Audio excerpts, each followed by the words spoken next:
Welcome back to the channel. It is Monday, August 5th. Got another Nerfy video coming at you guys today, and I found two Nerfies that I like on the slate that we're going to dive into and talk about. But before we get into those, let's recap our picks from yesterday and how that went down. And it did not go down the way that we wanted or anticipated. Another 0-2 night, man. It has been such a brutal week for these Nerfies in the last week, and then also really just since the All-Star break, man. I had a couple hot days after the break, and it's just been up and down ever since, man. We had the Orioles and the Guardians. This does not cash for us. Then we had the Phillies and the Mariners, and I'm pretty sure the Phillies scored with the first guy at the plate. I could be wrong. I was out to eat with my family and not able really to look at the games the way that I normally would. But like I said, 0-2 night, 1-6 in the last 3 days. Damn it.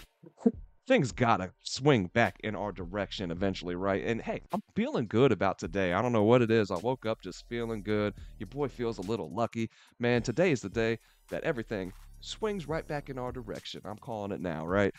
All the pun intended, too. All the pun intended. It is going to swing in our direction. Now, without further ado, let's dive into these games. Let's see what we have found for today. I've got the Mets and the Cardinals in my first game. The Mets are coming in with a 71-40 record to the Nerfy on the year. The Cardinals 67-45. There's a 5 p.m. opening pitch time for this one. The winds are projected to be blowing right to left at just over 5 miles per hour, so nothing concerning there, nothing that we need to worry about. The Mets batting average, 249. That's 12th in baseball. First inning batting average, though, it drops all the way to 26th in the league, 216. Against right-handed pitchers, they are hitting 244. That is 14th. And we have a right-handed pitcher on the mound for St. Louis today in Andre Palante. He is 5-0 in his last 5 games to the Nerfy, 9-1 overall on the year for a 90% hit rate. And when I go over these stats for the pitchers, all right, I did want to clarify, this is specifically for the pitchers for that for their side of things, right? So if they shut their opponent out in the first inning, but their team ends up scoring, that's not the record that I'm going over here. My record that I state when I say 5-0 for Palante in his last 5, 9-1 overall in the year, that is just specifically him and if he has shut out his opponent or not. That doesn't mean in those 10 games that the Cardinals themselves are 9-1 to the Nerfy. So I just wanted to clarify that. That's for this video and all these Nerfy videos that I've been doing. Those are the stats that I am talking about for the pitchers. It's just specifically to those pitchers. His ERA is sitting at 4.04. That's Andre Palante. And then a first inning whip of 90. First inning opponent batting average of 152. And one thing that we want to look at here with these Nerfies, right, is if they have given up or how many home runs they've given up in the first inning. Because we know, man, how many times has that bit us here lately, especially, right? We'd be sitting on 5 outs, just needing one more to cash, and then boom, man, one swing of the bat ruins it, right? They go to the deck, man, and it just kills that Nerfy for us. So Palante, though, in his 10 starts, no first inning home runs. So we love to see that, man. We love to see that. Then we got the Cardinals coming in with a batting average of 245. That is 13th in baseball. But just, same with them. First inning batting average, that drops all the way to 24th. They're sitting at 220. And then against left-handed pitchers, drops even further. They are 29th in baseball, hitting 228. We have Sean Manaea on the mound for the New York Mets. He is a left-handed pitcher. His Nerfy record is 4-1 in the last 5, 18-3 overall for the year for an 86% hit rate. He's got an ERA of 3.50. His first inning whip is sitting at 110, and the first inning opponent batting average of 171. Manaea is coming in hot, right? He's coming in off of an 11 strikeout performance and 2 hits over 7 innings against the Twins. So Manaea is throwing the sinker at the highest rate out of his 5-pitch arsenal. But if we come down here and start looking at his pitches, right? If we start looking at the slider, look at all that red, looking at the fastball, looking at the changeup. All right, so all that red right there, all that means, okay, we're looking at that K percentage. All that means is that his strikeout rate, or the Cardinals' strikeout rate against this specific pitch actually increases compared to their season stats, right?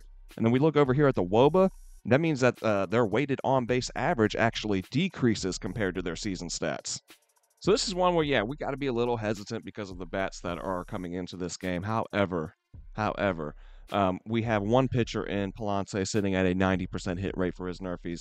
We have Manaea sitting at an 86% hit rate for his Nerfies. I am going to hang my hat on these pitchers and hope and pray that they get the job done. Then our second game on the day, I'm looking at the Minnesota Twins and the Chicago Cubs. Now, the Twins are coming in with a 55-55 record to the NRFI. The Cubs are 71-43. And we have an 8:05 opening pitch time for this one, and the winds are projected to be blowing in strong around 13 miles per hour. And you know we love to see that when we are NRFI hunting. Now, we got the Twins coming in. They're batting 253. That is 8th in baseball. And then first inning batting average drops to 248. That's 12th.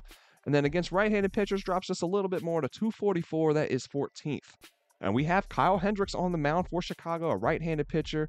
He is 4-1 in his last 5 to the NRFIs, 13-2 overall for the year. That's an 87% hit rate. Now, he does have a 6.86 ERA, but his first inning whip is sitting at 87. His first inning opponent batting average, 173.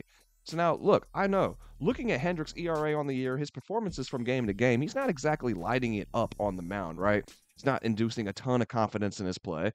But we have to keep in mind that we don't really care about the full game with these NRFI bets. We're just looking at these first 3 outs, right? We don't need Kyle to pitch a great 5, 6, 7 innings. We need him to pitch a great first inning.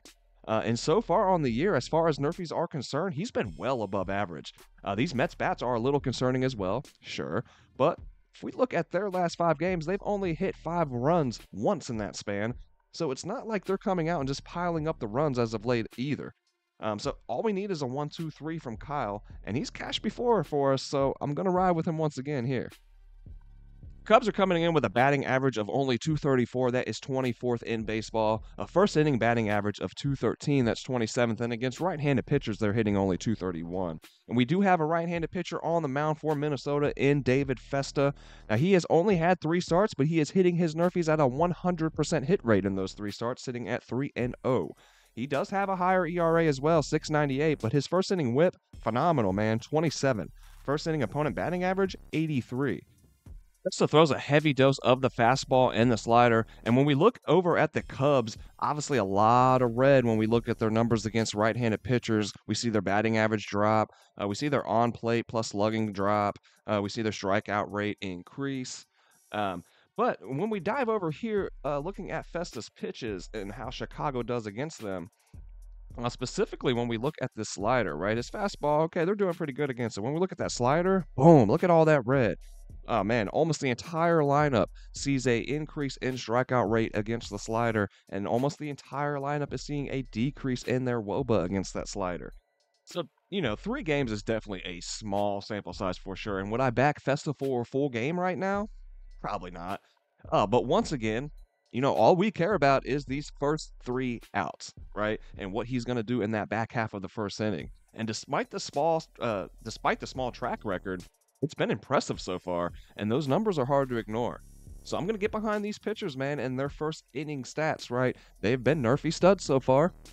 So I'm going to ride with them once again. So that's just about going to wrap it up here for another episode. I hope you guys find the content helpful or useful in any kind of way, and if you did, please don't forget to smash that like button down below and hit subscribe if you haven't already. That way you don't miss out on any of the content that we are dropping daily here at the Guy Boston Sports Channel. And that's going to wrap it up, guys. I hope we have a great Monday. Let's make a little bit of cash today, and I'll see you on the next one.